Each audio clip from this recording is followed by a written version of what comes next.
Hello, dear friends. We are going to discuss the theoretical dimensions, the theories of political science with respect to this particular editorial. So, the essence of this editorial is that recently in Hungary's parliamentary elections, Orban was being defeated, and a new prime minister was being elected. So he was considered a illiberal democrat.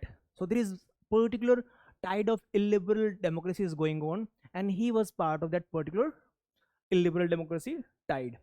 So anyway, now let's see what is liberal democracy and what is illiberal democracy, and how these thinkers are being accommodated in this particular editorial.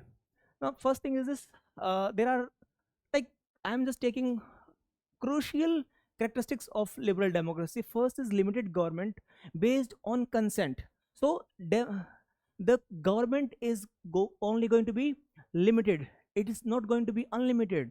There won't be unlimited power on with the government. Then there is going to be certain checks and balances for accountability, and then rights. The civil liberties and rights of the individuals are always going to get respected by the elected government. So understand one thing: whenever we are talking about liberal is the liberal idea is based on individual. So here the individual liberty is given the prime importance. When we are talking about illiberal democracy, so there are procedural aspects are available in illiberal democracy, but the substantive part is missing. So first thing is, when we are talking about limited government based on consent, here consent is there, but the power is being given unlimited. There is unlimited power, and unlimited power is always going to get uh, certain tussle with the rights of individuals. Now, accountability mechanisms are always weak in illiberal democracy. And third dimension, that is threat to the individual rights. So, in this editorial, you are going to find that the power is disproportionately given to us only one single individual. So you will see that. Then accountability mechanisms are very weak. Their accountability is not ensured by civil society, even opposition, and the media. Those all are weak when the one leader is having prominence in the government. Then threat to the individual rights. So you read that, for example, right to LGBT and immigration related rights are being violated. So here the majoritarian agenda is being given preference. So this is we need to understand. Now, when we are exploring these particular thinkers, Plato, Rousseau, Locke, de Tocqueville, and J.S. Mill, we are going to see that how we can use this example while we are writing this these theories, and also when we are giving examples in uh, the question related to contemporary global challenges topic, and in that there is democracy topic. So there also we can use this example. So now let's focus on Plato. So what Plato says, that democracy is a kind of mobocracy. So common people, when they rule, they don't have any kind of knowledge. They are laymen, and that is the reason they are always going to take very stupid decision. And the death of his guru, uh, Socrates, was one of the greatest example that he disliked and he abhorred the democracy. So he says that there should be rule of knowledge, and there should be one person, one philosopher king, or few philosopher kings. They should be having the entire knowledge, and they should govern the polity or government with whatever knowledge they are having. So understand this thing.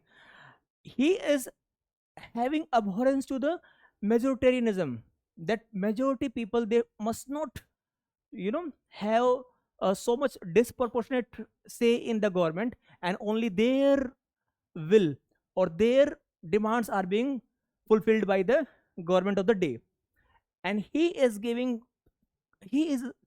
saying that the person who is having the knowledge, he should enjoy all the power. So it is also faulty arguments here. But when we discuss the Rousseau and J. Smith and D. Tocqueville, we understand that what are the flaws they try to improve upon. Now, when we discuss Rousseau, Rousseau talks about two types of will: actual will and real will. So, this real will is the will which reflect our intrinsic goodness.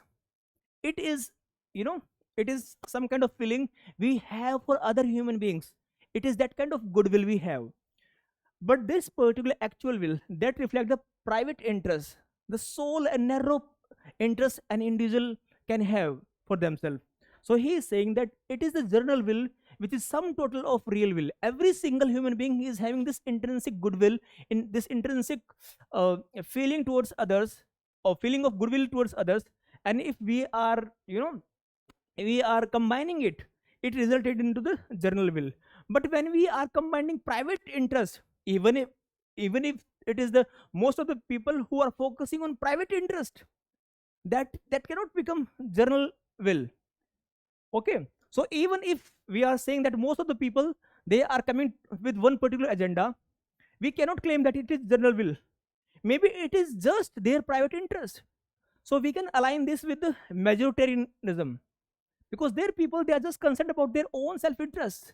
They are not seeing the larger public interest. This is the issue with the illiberal democracy, that there are majoritarian people. There are people who are believing in the majoritarian agenda, which is being promoted at the cost of minority, LGBT community, women, and all these vulnerable groups. So we need to understand this thing. Now, D. Tocqueville, he also gives this phenomena of tyranny of majority, where majoritarianism is being controlling all the segment of a democratic life. Now, in this context, J.S. Mills, he also gives his view on representative democracy, and he proposes certain reforms. So we can, while we are writing those examples, we can tell that what J.S. Mill proposed, what Rousseau proposed, and what Plato proposed in our answer. So now understand this thing. He is proposing that more voice should be given to the knowledgeable person, like giving plural voting, and there should be promotion of education. This particular dimension is more or less given to every single given by every single thinkers. What Plato says, that there should be rule of knowledge, knowledgeable person should rule the government. But he is also, what he is saying there, the only one person is going to rule here. Here he is saying that everyone should be part of this legislative assembly, because everyone is having the real will, and collectively they will be having general will. Okay, so, and it is the real knowledge the people possess with them, and he is talking about only those people having more knowledge, they should be given the more voice in the governance process. So this is what we're supposed to understand, that in this editorial, that there are liberal trends, and this is the essence of liberal democracy. So while we are writing the examples related to these political thinkers, we can accommodate whatever has been given in this editorial. So whenever you read this editorial, keep these dimensions in your mind. I hope this you enjoyed this session. Thank you. All the best.